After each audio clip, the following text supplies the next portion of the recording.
Hey everybody, it's Debbie O'Neill at Scrap Me Quick Designs, and today is part of the continuation of my 7-part series on 7 great Valentine gift ideas of things you can make with your die cut machine, your Cricut Explorer specifically.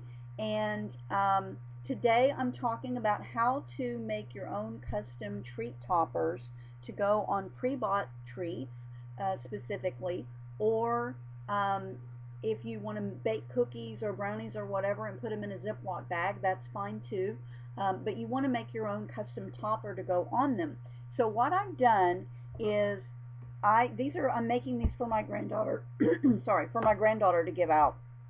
And this is what we're going to be making.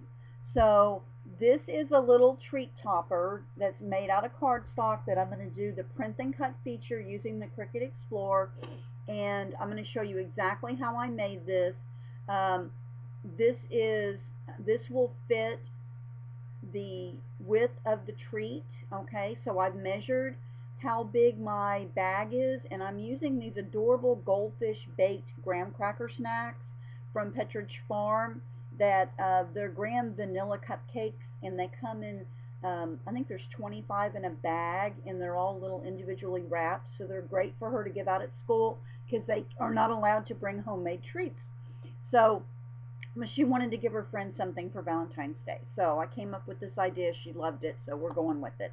Um, so this is how we're going to do this. I have gone into Cricut Craft Room Basics, and in Cricut Craft Room Basics, you will find all kinds of basic shapes. Haha, right? Um, so I have grabbed a few images from here for us to use, and I've got a rectangle which I have sized to the size that I want my treat topper to be. And what I did was I measured across the width of my bag. So in this instance, the width of my bag was 3 inches.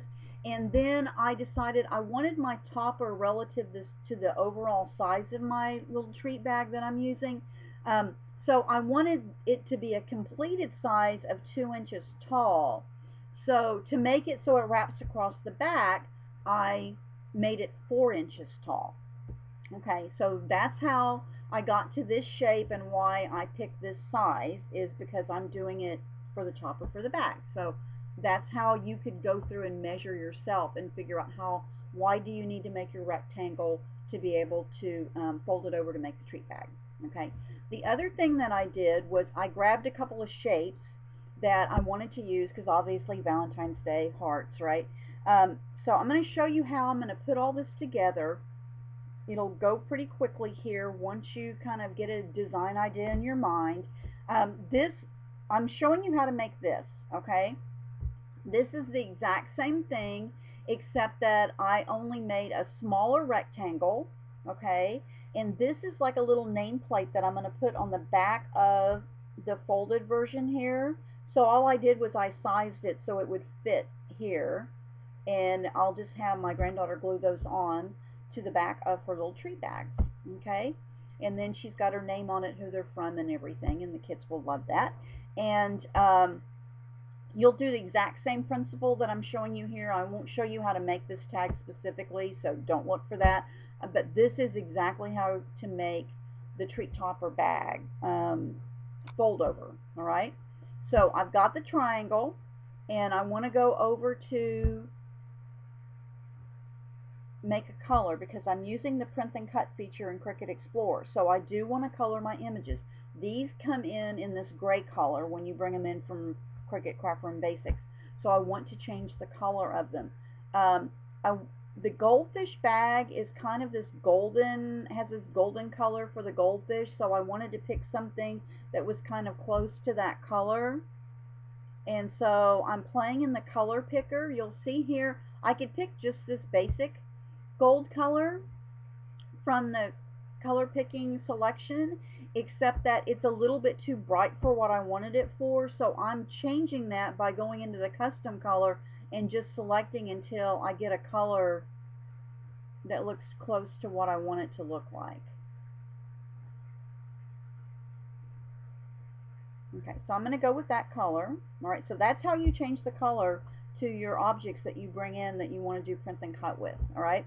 Now, I have decided I want to have like a little Valentine heart on here, and so I've got the heart, and I'm going to be layering these on top of each other, but I need to go ahead and change the color. So I'm going to click on this one. I know I want to be my little white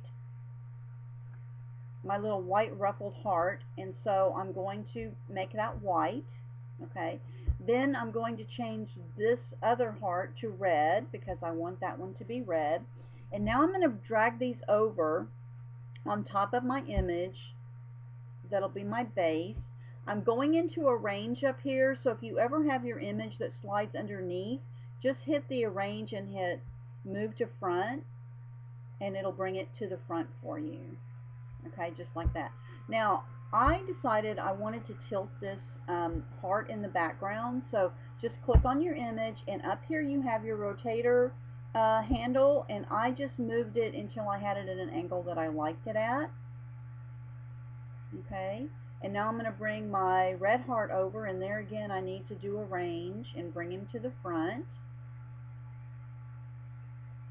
Okay, and there again I'm gonna angle it and play with this until I get it lined up so I have that little white border showing. Okay, so that's how I got the basics of this done. Now I want to add my words. So I'm going into add text. I'm going to type in whatever I want to say on my treat topper bag. And I, of course, am doing Happy Valentine's Day. I have already selected the Don Juan font, but you could obviously use any font that you want. And I want to center this because I want it to, the Happy and Valentine's Day to line up nicely. So in your edit panel, when you have your fonts open, there are some little squiggly lines here that will let you either left align, center it, or align it to the right. So I'm going to center it. So you'll see now that it's moved the words over. Okay, and on top of each other. And now I need to change the color of the words. So instead of having to do each letter, since it's already grouped here, I'm going to go up to where my first letter of the first word is, and I'm going to right click on that, or left click, sorry, and then I'm going to just pick color. Okay, these are their school colors, so she wanted them to be her school colors, so that's why I'm making it this color. And then I'm just going to use that drag handle again, and I'm going to pull that over on top of my image and just kind of drag it until it gets to be about the size I want it, and also kind of where I want to place it. Okay, so now I have my background shade, I have my embellishment on here, and I have my words on here.